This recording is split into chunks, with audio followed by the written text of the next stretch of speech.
going to Aldi today, like alone. At ito ang patake natin.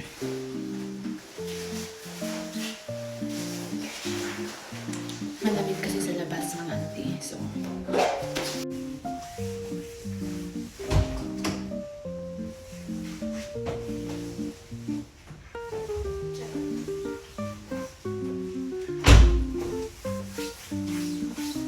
Siyempre, kukunin ko tong cellphone. Alan, iwan ko dito sa garage, di ba? Charot.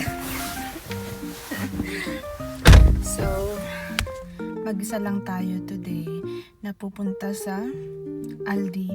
And first time ko rin pumunta sa Aldi na mag-isa.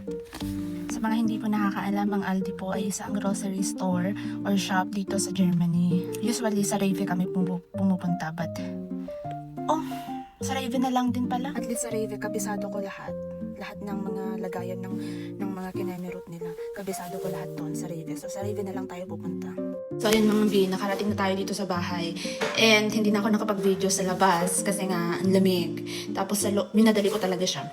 So nakarating na tayo, bumili ako ng grape juice, which is my favorite. And then, yogurt ng mga bata. Ayan. With my favorite chocolate. And then yogurt again.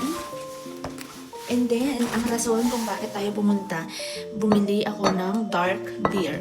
Kasi nga, kailangan ko siya sa ingredients. Kailangan ko siya sa paggawa ng German pork steak. And then, bumili ako ng dalawang bread.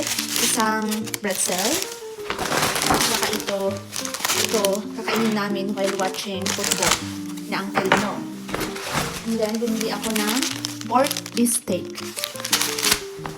And then, na salt, kasi mas na yung salt namin.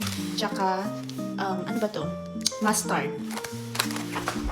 And then, ito, favorite ko rin to mga bi. So, ayun lang. Yan lang binili natin. Kaya, madali lang siya mga bi. Madali lang siyang bilhin. Mahal, you have pretzel! You share with Lucas! So, ayun lang mga bi. Cheers!